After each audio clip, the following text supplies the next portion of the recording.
Welcome back to our channel。唔知大家估唔估到我哋今日去邊呢？今次帶大家去一間好有驚喜嘅餐廳食晚餐，即刻跟我哋一齊入去睇下啦！我哋呢間餐廳係喺 Google Map 上面揾到嘅，佢同我哋住嗰間酒店非常近，由 Apart Hotel 行過嚟只需要大約10分鐘左右。啱啦，如果大家仲未睇我哋上一條關於 Apart Hotel 嘅開箱影片，記得可以點返入去睇下先。一入到餐廳，老闆就非常熱情咁同我哋握手打招呼。我特登問咗佢一聲，介唔介意我喺店入邊拍片？佢超級親切又好幽默咁話，當然可以啦，只要你幫手將我哋餐廳拍到出名就得啦。呢度嘅裝修非常有意大利風情，擺滿晒各式各樣嘅酒樽同埋意大利嘅相。不過雖然裝修好意大利，但其實佢哋都有做地中海菜。成間店嘅氣氛好似當地嘅小館子咁，唔會話好奢華、好有高檔嘅架子，反而好貼地、好溫馨。打開張 menu，選擇真係非常之多，老闆個人好好，好詳細咁同我哋介紹今日嘅 daily specials， 每日特餐，仲逐道菜解釋佢哋會點樣煮，好似前菜嘅帶子同埋魚嘅料理。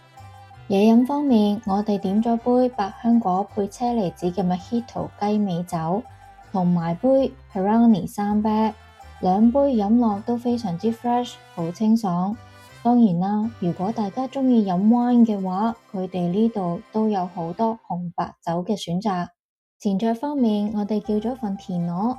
喺一間意大利餐廳點呢樣嘢，聽落好似有少少奇怪。另外，我哋亦聽咗老闆嘅建議，點咗配蒜蓉包嘅忌廉汁帶子。呢個蒜蓉包點埋帶子個忌廉汁一齊食，簡直係人間美味。帶子非常新鮮，熟度啱啱好，唔會太生，又唔會煮得過火，口感真係好正，個汁亦都好濃郁。蒜蓉包本身焗得好脆，不過如果蒜香味可以再濃少少，就更完美啦。至於田螺，佢上台嗰陣冇跟專用嘅夾同埋叉，反而係畀咗幾支牙籤我哋。螺殼入邊綠色嗰啲係蒜蓉醬。田螺嘅口感好新鮮，唔會太硬，一啲都唔乾，而且佢哋個盤保溫效果好好，放咗一陣都仲係熱辣辣。不過如果呢道菜可以喺田螺下面鋪一層薯蓉就更加好啦，因為呢個係我細個嘅童年回憶。食到一半嘅時候，老闆仲特登行過嚟，非常得意咁問我哋 bread 嘅中文係咪就叫做麵包？麵包 is it bread, yeah? Yes, really good. That's really good. 見到佢咁主動去學中文，我哋兩個人都覺得特別窩心，好欣賞佢。到咗主菜時間，我哋點咗一個帕馬火腿、蘑菇同埋風乾番茄披薩。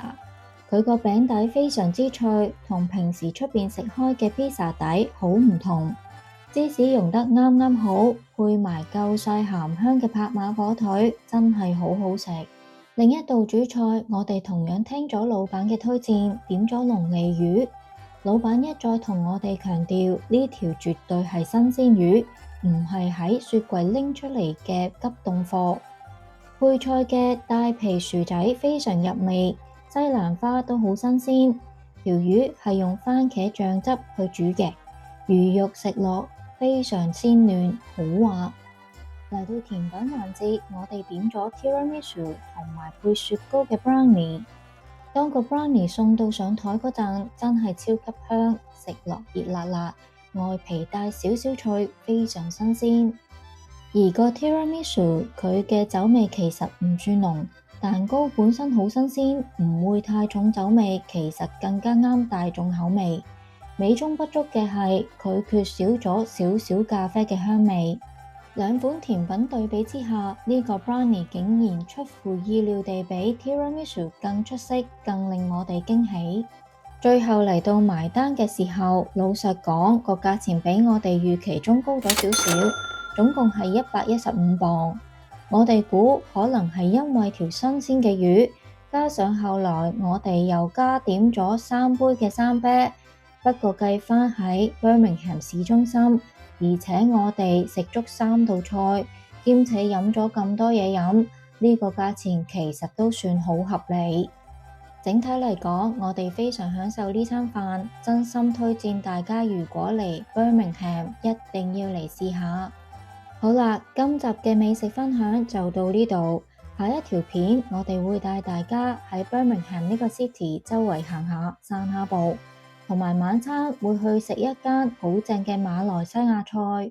如果鍾意我哋今次嘅分享，記得幫手 like、share 同埋 subscribe 我哋嘅 channel。下一條片再見，拜拜。